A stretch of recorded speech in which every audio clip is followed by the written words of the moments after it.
हम होंगे कामयाब।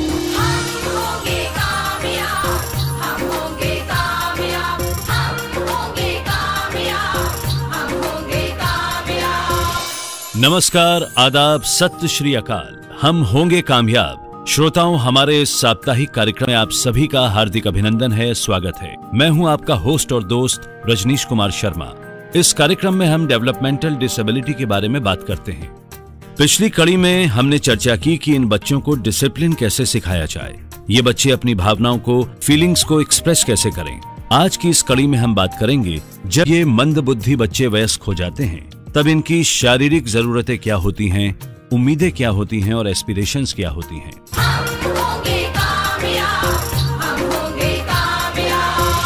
हमेशा की तरह हमारे साथ शांति जी हैं। शांति जी ने दिल्ली में एक ऐसी संस्था शुरू की है जो मंदबुद्धि व्यक्तियों के लिए पिछले 34 वर्षों से वोकेशनल ट्रेनिंग और उनकी एम्प्लॉयमेंट के लिए बहुत ही सक्रिय काम कर रही हैं। और आज हमारे साथ आभा कर्ण जी हैं जो पिछले 20 वर्षों से मंदबुद्धि बच्चों और वयस्कों उनके साथ दिल्ली की एक संस्था में काम कर रही हैं। आप साइकोलॉजिस्ट भी हैं। हमारे दूसरे मेहमान हैं अखिलेश तिवारी जी जो स्पेशल एजुकेटर हैं और स्पोर्ट्स के टीचर हैं। आप भी पिछले 12 वर्षों से मंदबुद्धि बच्चों और वयस्कों यानी युवाओं के साथ दिल्ली की एक संस्था में काम कर रहे हैं। मैं आपका ज्यादा वक्त नहीं लेते हुए चाहूंगा कि शांति जी इस कार्यक्रम को आगे बढ़ाएं। आमतौर से सब लोग एक गलती करते हैं, वो ये कि हम हमेशा मंदबुद्धि व्यक्तियों को बच्चों की तरह से ही समझते हैं और जिससे हम उनके साथ एक तरह का अन्याय कर रहे होते हैं।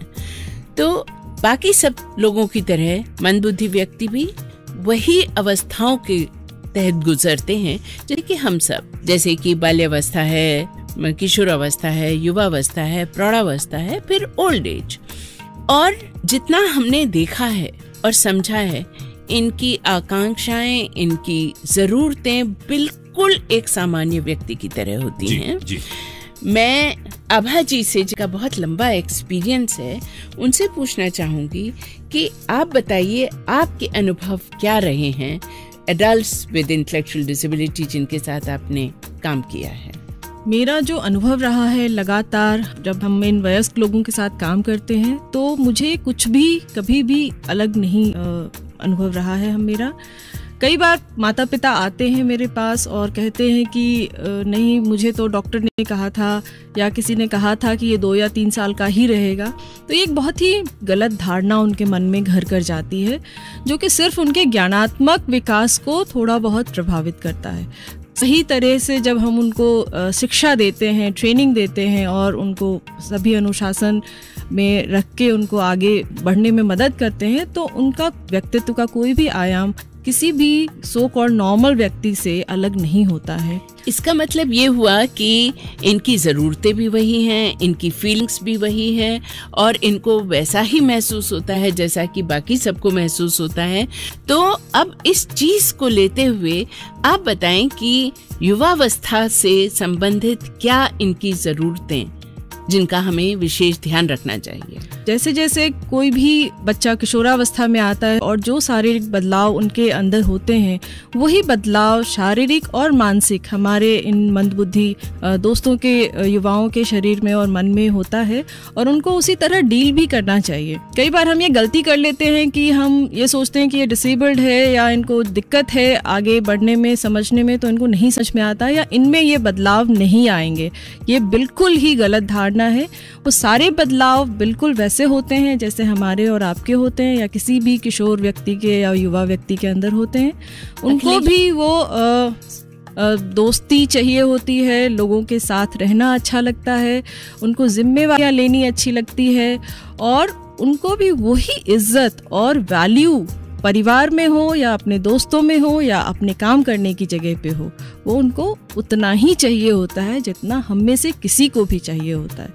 जैसे जैसे हम बड़े होते हैं तो एम्प्लॉयमेंट, वर्क अपॉर्चुनिटी जो बहुत बड़ा हिस्सा बन जाती है। तो आप बताएंगी कि एम्प्लॉयमेंट और वर्क अपॉर्चुनिटीज के बारे में इन लोगों की किस तरह की आकांक्षाएं होती हैं और क्या कर पाते हैं। काम करना और काम की अपॉर्चुनिटी मिलना वो बहुत ज़रूरी होता है और क्योंकि हमारे बच्चों को काम करने, हमारे युवाओं को हाथ से काम करना बहुत अच्छा होता है और वो उनकी खास योग्यता है, तो उसको हमें हमेशा उजागर करना चाहिए, उसको सपोर्ट करना चाहिए और आगे उनको जो भी उनमें क्षमता है उसके अनुरूप उनको काम करने की, और काम जो है वो उम्र के अनुसार होनी चाहिए।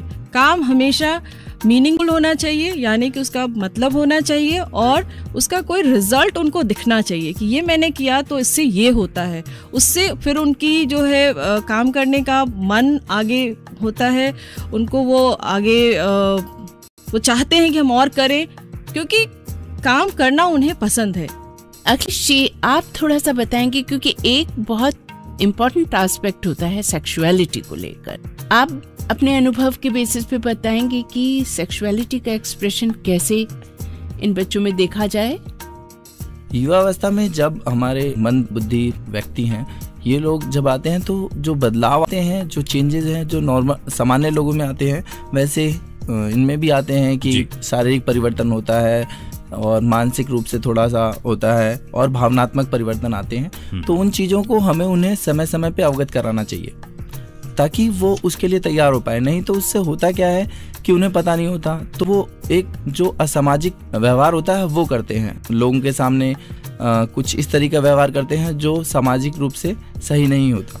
इन चीज़ों की शिक्षा शुरू से ही देना चाहिए। जैसे 2-3 साल से शुरू हो जाते हैं बच्चे, जो छोटे बच्चे होते हैं उनको प्राइवेसी बतानी ज़रूरी होती है कि क्या चीज़ प्राइवेसी में करना चाहिए, क्या आप सामाजिक रूप से बाहर कर सकते हैं। इस बारे में मैं थोड़ा सा अपना अनुभव भी शेयर करना चाहूँगी कि मेरा बेटा 40 साल का है और उसमें भी 13 साल की उम्र में ये सब मुझे देखना शुरू हो गया। वो लड़कियों के साथ बहुत उसको अच्छा लगता था, उठना बैठना बातें करना एंड ऑल दैट। मेरे ख्याल से 10 साल मैं उसके साथ ये बातचीत के द्वारा बताती रही कि तुम्हें दोस्त बनाना है ना, तो दोस्त बनने के लिए क्या बात कहनी चाहिए, क्या बात नहीं कहनी चाहिए, कैसे उठना बैठना चाहिए और कैसे आपको लोगों के साथ थोड़ी दूरी बना कर रखनी है। और उसके साथ साथ जो उसने अपने तरीके ढूंढे सेक्सुअलिटी के को व्यक्त करने के, उनको एक दिशा देती चली गई। तो बिल्कुल ये जो एक मुश्किल मुझे शुरू में जो लग रही थी वो पूरी अच्छी तरह से हल हो गई। अच्छा, इसके साथ एक मैरिज का भी जुड़ा होता है कि हम ये सोचते हैं कि 18 साल का हो गया या 20 या 25 साल का हो गया तो अब इसकी शादी कर देंगे तो ये ठीक हो जाएगा।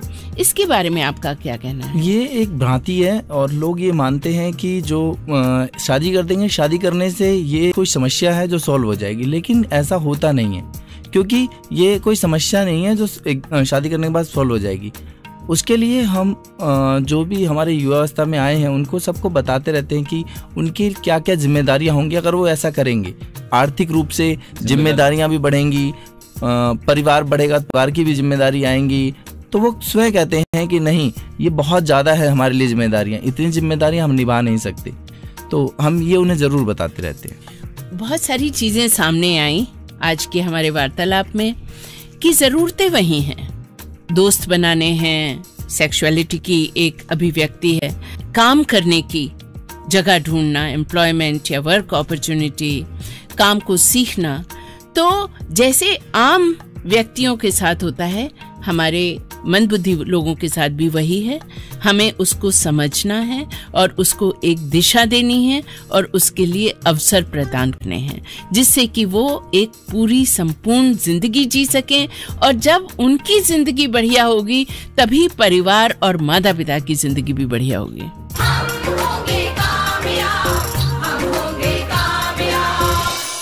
श्रोताओं, हम होंगे कामयाब। अभी आप सुन रहे थे इस साप्ताहिक धारावाहिक की 7वीं कड़ी। आपको हमारा ये कार्यक्रम कैसा लगा? इसके बारे में यदि आपके कुछ सुझाव हों या आप कोई जानकारी चाहते हैं तो आप हमें लिख सकते हैं। हमारा पता है हम होंगे कामयाब, plot number 3, sector B, pocket 2, वसंत कुंज, नई दिल्ली 110070। हमें आपके खतों का इंतजार रहेगा। अगले हफ्ते आज ही के दिन इसी वक्त आपकी सेवा में, आपकी खिदमत में हम फिर से हाजिर होंगे।